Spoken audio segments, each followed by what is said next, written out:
Hi students, this is Roshan and today we are going to discuss about electrical flux for a uniform electrical field. Okay, before getting into this topic, let me tell you what is electrical flux.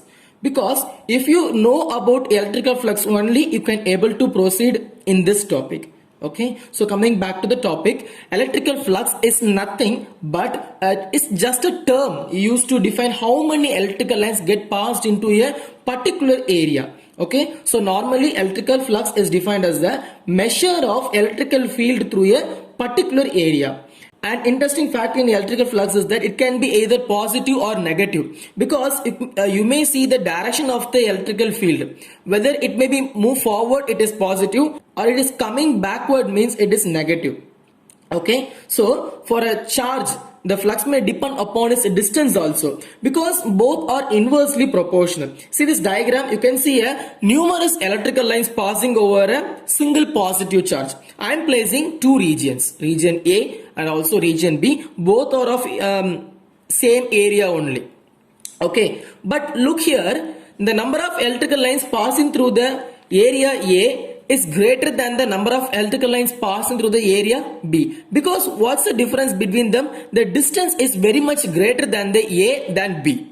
Okay, the distance of the area B is greater than the distance of area A, so the flux varied. As the distance increases, the flux also get decreases.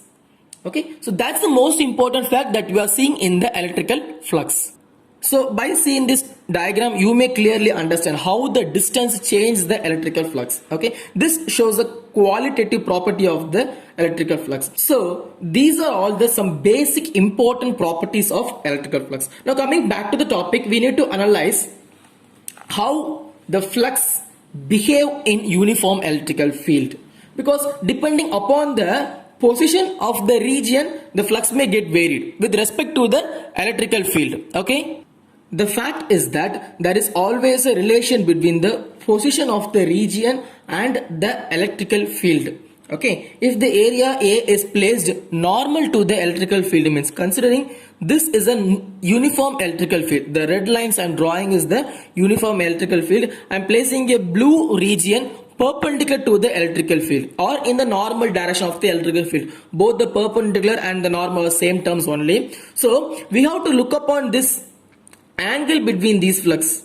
Okay, angle between the electrical field and also the position of the n cap, because it is very important that when it is 0 degree means, okay, when it is 0 degree, because see look here, both the electrical field and the n are placing on the same direction and they having a same angle only. Okay, so here I am placing that value for flux is represented as the product of the electrical lines and also the area of the particular region. So I am writing that value for flux is equal to phi is equal to EA. Okay, value for this flux is equal to phi is equal to EA. The next thing you may ask, what happens if it is placed parallel to the electrical field? Simple, the answer is 0.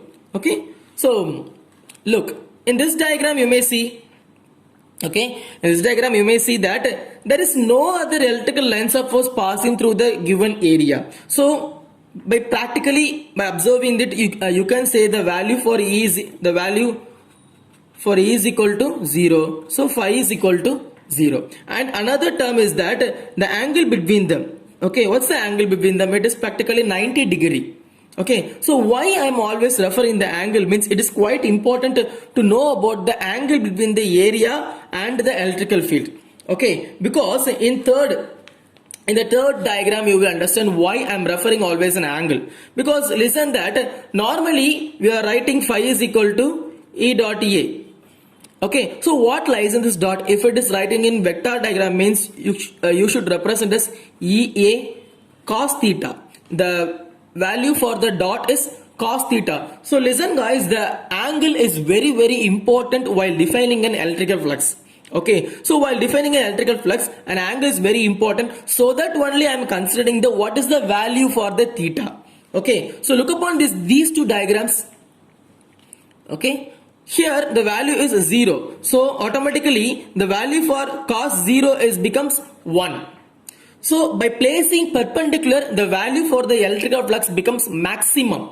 Okay, and for this you may see the value is 90 degree. So cos 90 is automatically 0. So the value for the electrical flux is minimum 0. Okay, so the angle between the area and the electrical flux is very important while defining an electrical flux in a uniform electrical field. Okay, while it is inclined to a particular angle, you may consider the flux as EA cos theta. Okay, you may consider it as EA cos theta. The theta may be represented as the angle between the electrical field and the particular area. Okay, so that is the most important 3 steps while defining an electrical flux in a uniform electrical field. Okay guys, so the next thing is what happens to the electrical flux if it is placed in a non-uniform electrical field. The reason why I am saying it is a non-uniform electrical field means the direction get varied. Okay, after crossing to the particular area, see these 4 going upward and these 4 going downward. So the direction changes. So it may be called as a non-uniform electrical field. And you are seeing here as a particular area del A1. So why I am putting it del A1 means, remember, for a non-uniform electrical field and for an irregular shape object, okay, it is very much difficult to find a single answer. Okay, so I am dividing these segments into small areas. Okay, I am dividing these irregular shape into small areas of A1, A2, A3 and so on. Okay, so it may be represented as for how many areas, how many electric field passing through. Okay, for a single area, okay, I am calculating it as a phi 1, phi 2, phi 3, flux for A1, flux for A2 and the flux for A3, and then finally I get a sum of all those fluxes. So listen guys, for this non-uniform electrical field, the formula for the non-uniform electrical field is represented as phi E equal to E1 vector dot del A1 vector. So what's this E1 dot del A1? It is defined as the number of electrical lines of force passing through the area 1. Okay, but the irregular object contains numerous areas. So I have to add another thing, E2 vector dot del A2. And what is E2 vector? The number of electrical lines of force passing through the particular area A2. Okay, so how to measure the area A1, A2? How to define? It's not an easy job because you have to find a perfect shape in an irregular object. Okay, you have to find a perfect shape in an irregular object. So listen guys, I'm drawing a diagram here. Listen, you may see it is important thing. Okay, so this is the irregular shape object. So for this I could see that it contains a rectangular and it is a bigger rectangle and it is a hemisphere. Okay, so by this I can get 1, 2, 3 areas. Okay, so that's the way how you can define this area in a irregular object. Okay, so this process continues until you find the last particular area. Okay, so for that it's in simple form it is represented as phi E is equal to summation of I is equal to 1 to n E vector of I del A of I. Okay, you have to add all those areas and all those electrical fields. Okay, and that may gives you a proper electrical flux in this irregular shape object. So if you find quite this as the most difficult one, you may also try another thing, that is by the way of integration. Okay, so by the way of integration you may define as phi is equal to integral of E vector dot dA vector.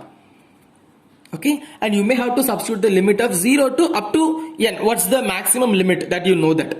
Okay, so guys, this value is very important because you see here the area gets quantized in a simpler form for this limit and for this limit and for this limit and for this limit. You have to quantize the area so that it is very easy to find those answer for electrical flux in an integral form.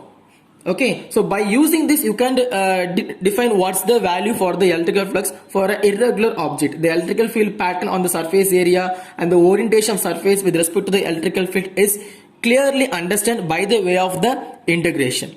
Okay, and that's all for now, students. I hope you all enjoyed this topic and you clearly understand what is going on in this topic, electrical flux.